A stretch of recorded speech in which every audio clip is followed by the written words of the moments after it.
There's a really cool tradition that a lot of colleges keep going, and it's the graduation tradition of revealing the character, the performer, that's been cheering them on for the last 4 years, however long it took to graduate.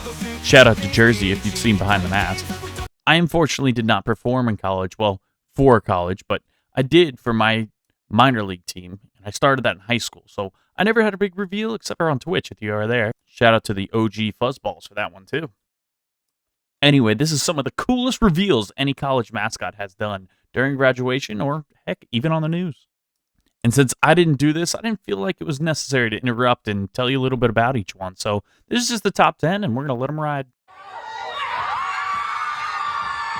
It's a viral trend taking over the internet about a secret they've held for years. You never know who's truly in the city.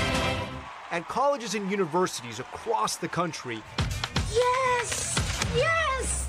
the students who secretly embody the school mascot What in the world? revealing their true identities just before graduation. Highly produced hype videos introducing the people behind the fuzzy faces. We are the Hokey Bird. Guess who? From the Ohio State mascot, Brutus Buckeye, and Kansas's Baby J, to Otto the Orange at Syracuse University, and Sebastian the Ibis at the University of Miami. The students behind the iconic characters bringing school spirit to new heights. It's always going to be in the top 5 coolest things I've ever done. And at the University of South Carolina, Best mascot! Best mascot! just listen to the class of 2026's reaction. Students like Braden Hensley donned the yellow feet for the final time at commencement, stopping by for a quick moment with mom and dad, before leading thousands of grads in one final spirit-filled celebration.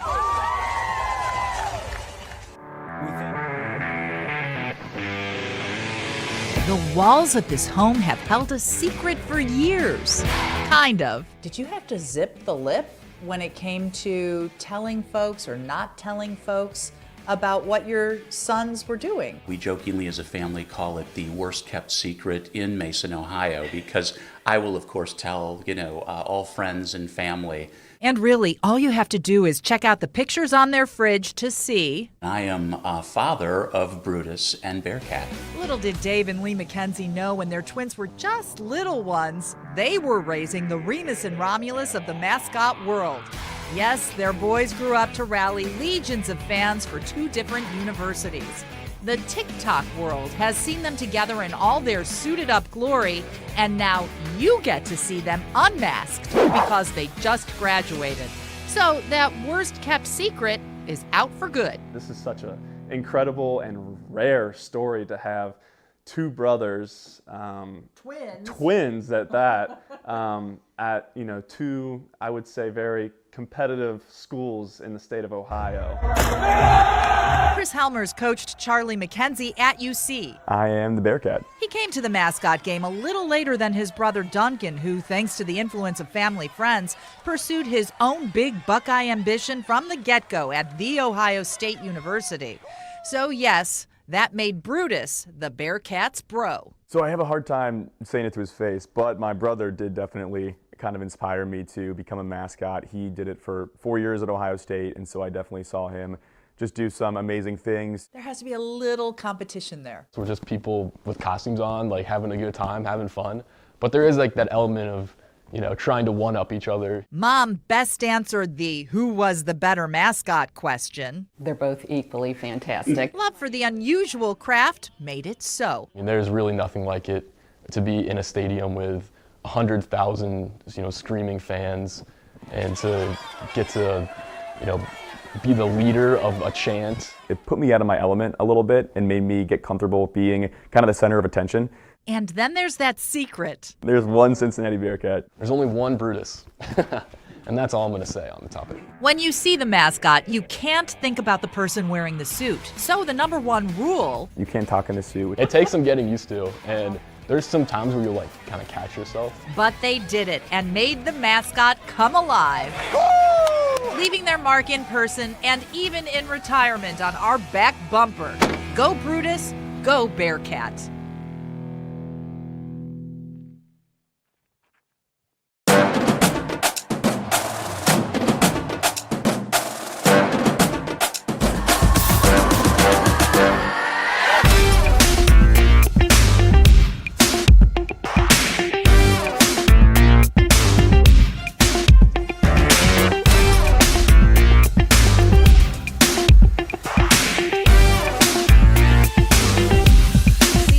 mascot has been revealed, and she is a North Augusta native. Hannah Latier got to sit down today with Cocky herself to learn about what all went into keeping the university's best-kept secret. Before the big reveal, many of her friends just knew her as Sarah, the biomedical engineering student with an outgoing personality. Now that the cat's out of the bag, Sarah is sharing her experience of being USC's lead mascot, aka Cocky. I always knew I wanted to come to USC. My mom went here, my sister went here, grew up not far from here, and so I was just always coming up and hanging around. Sarah knew she wanted to be Cocky after watching the mascot at sporting events her freshman year. I remember we got a letter in the mail from the school. It was just like a random letter, and it said be cocky or something like that. And like it had nothing to do with the actual mascot. It was like a play on words, and I just like showed that to my mom, and I was like, I'm gonna do that. After overcoming numerous challenges like the COVID-19 shutdown and getting in contact with someone for a tryout, she finally landed the role her junior year. If there's something I want to do, I'm gonna do it, and I'm just gonna do it, figure it out and make it happen. And I guess that's how I got through my degree here also. Balancing being cocky and earning a challenging degree was hard, but her teachers were supportive. She had so many experiences because of the opportunity, like ringing the bell at the New York Stock Exchange and winning 5th place at a collegiate mascot competition in Daytona Beach. And at graduation, she got to give one final performance and show all of the students who's been representing their school for the past 2 years. By that moment, I was still a little nervous, but once it started, I was like, whew. No more like cocky mode, cannot be nervous, cannot be scared. She tells me, although it's bittersweet passing down her cocky feet, she hopes to inspire others who want to follow in her footsteps. If you really have that passion and that love for it, then that will show and you can do anything you want. I was just a random girl in engineering. I was like, I'm gonna do that one day, and here we are. Sarah is already working toward getting her master's degree in biomedical engineering, and she hopes to one day help others by designing and creating medical devices. But she says that no matter where she goes in life, a part of her will always be that big red bird that fans know and love. In Columbia, Hannah Latier, WJBF News Channel 6.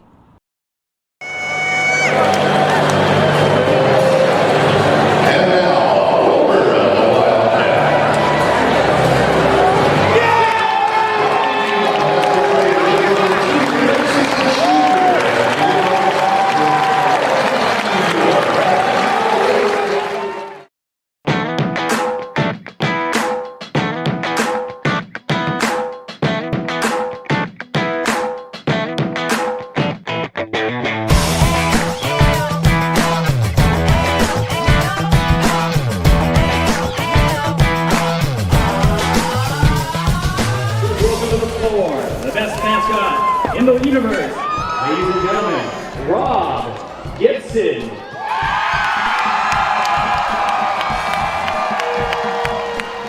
I do try to treat Joe as his own individual. I am just the puppeteer, per se, who brings him to life. At that point, people ask me, isn't it hard not to talk? I'm like, no. Talking is not necessary as a mascot. Everything you need to voice is through body language. My goal is, as soon as I put the head on, I am no longer Rob Gibson II. I am Joe Vandal.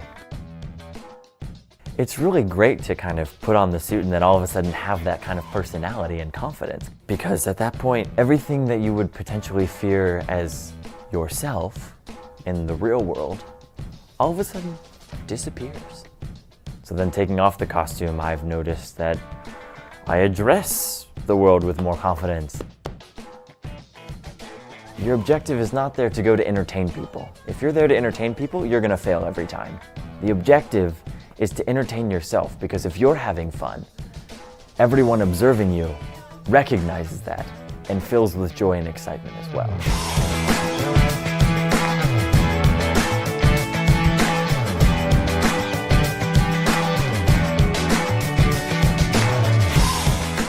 My plans after graduation, I don't know what opportunities currently present themselves in the real world, so I'm going to see what the world offers and take my pick.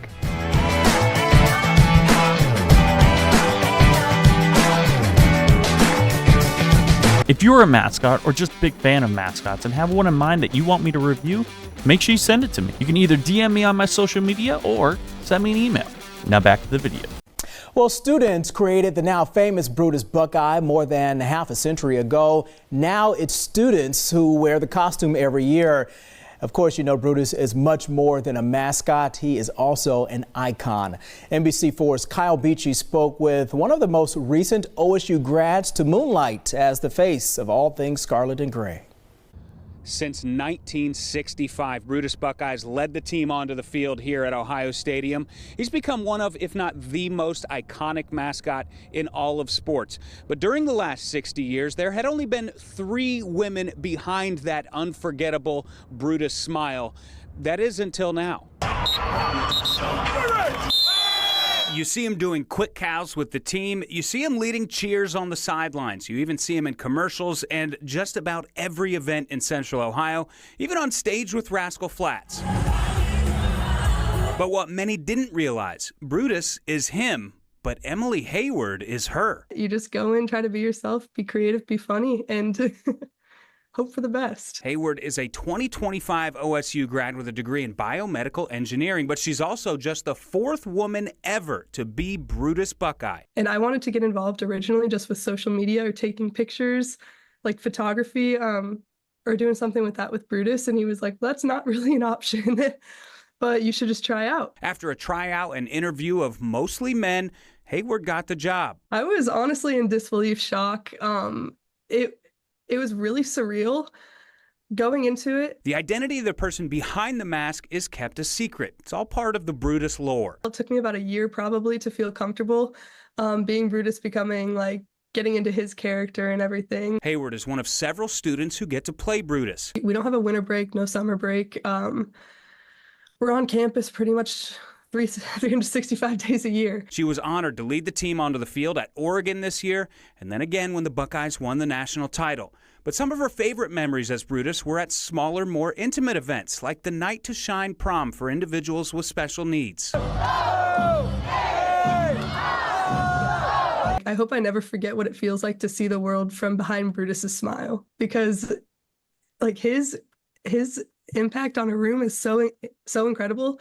It's like hospital visits, people are at the lows in their life, and Brutus walks into the room and it's just light up with joy.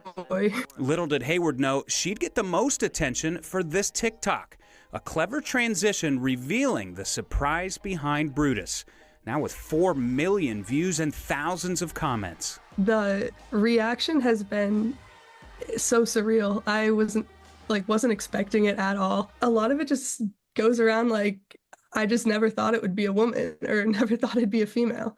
And again, so positive, people are just saying it's so cool.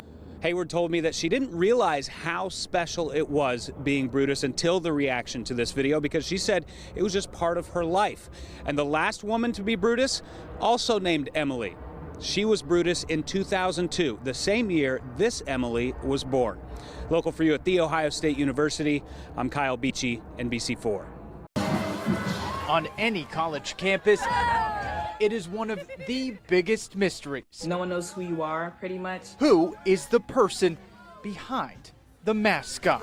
It's more fun that way. It's kind of an unwritten rule. At the University of Houston, Shasta and Sasha are at the heart of the Spirit of Houston marching band, motivating the masses in cougar camouflage. Words can't really describe it. But earlier this month, an answer to one of any university's greatest mysteries. Just being able to represent the city of Houston, but also the University of Houston. Revealing her identity, Chinelo DK. Yes, I was Sasha. A marching band clarinetist and the person behind Sasha. Chinelo DK.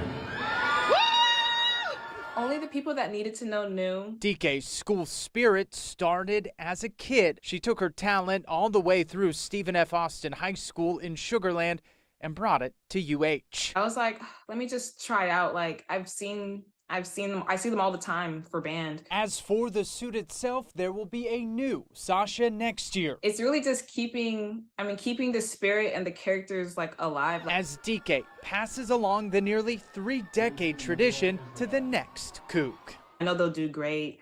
It's been an honor being a part of the Mascot team. Zach Tawatari, KHOU 11 Sports.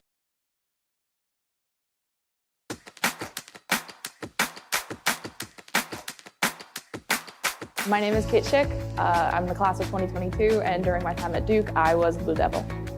It's just become such an integral part of my identity at Duke. You have to walk into a room like you own it. You have to have that confidence, in a lot of ways, like stereotypical alpha male energy, and obviously, half of that had to come from me, which was pretty interesting. Even when things aren't going great, you're up, you're tough, you got a nice stature. Favorite memories, I don't even think I could give you one. I went to Vegas, I've been to Atlanta, went to San Fran. I filmed a Marriott Bonvoy commercial in Atlanta with Grant Hill, who's so cool. And just getting to sit with him and interact with him, even the fact that he said hello to me was insane. But, nothing will be as cool as being in Cameron, especially for UNC Day. It brings out a side of me that I don't really get to experience a lot anymore, as being in the suit in Cameron made me feel like a kid in a lot of ways, where I'm allowed to be on the court. So I could just walk to center court and spin around and look out at everybody. And I feel that childhood sense of awe at the greatness of things. What I found most important was that if people knew who I was, even for a split second, they would focus on that. And if we're at a basketball game, if we're at a football game, you're looking at the Blue Devil being like, I heard a rumor that that's a girl. That would take away from the experience. This was such a big facet of my identity. Obviously, I wanted to tell everybody. I've found that since I've revealed, more people have come up to me, approached me, asked me about it, and talked to me than probably the past 4 years I've been here. I'm not saying no to being a mascot. If an opportunity presented itself, I don't know why I wouldn't consider it. I have other passions beyond this, and software is one of them. Making my difference in the world by creating technology, I feel like, is an important cause. But if Duke called me, asked me to fill in, if another team needed a mascot near the New York City metro area, if you know where to find me, I'm not gonna say no.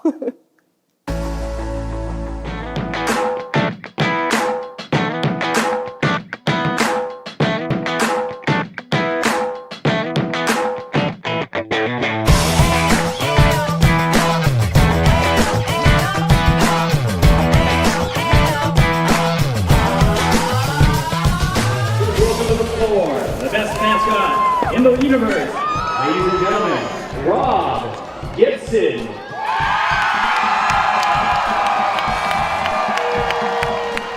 I do try to treat Joe as his own individual. I am just the puppeteer, per se, who brings him to life. At that point, people ask me, isn't it hard not to talk? I was like, no. Talking is not necessary as a mascot. Everything you need to voice is through body language. My goal is, as soon as I put the head on, I am no longer Rob Gibson II. I am Joe Vandal. It's really great to kind of put on the suit and then all of a sudden have that kind of personality and confidence. Because at that point, everything that you would potentially fear as yourself in the real world, all of a sudden disappears. So then taking off the costume, I've noticed that I address the world with more confidence. Your objective is not there to go to entertain people. If you're there to entertain people, you're gonna fail every time. The objective is to entertain yourself, because if you're having fun, everyone observing you recognizes that and fills with joy and excitement as well.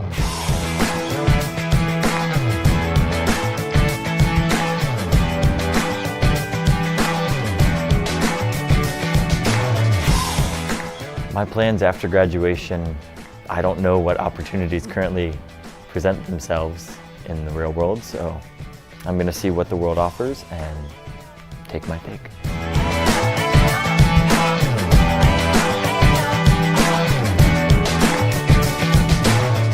Thanks so much for watching. Don't forget, you guys are important to me. I hope I'm important to you. Don't forget to check out my other social media and like, comment, subscribe. Let me know what you want to see next. And tell your dog I say hi.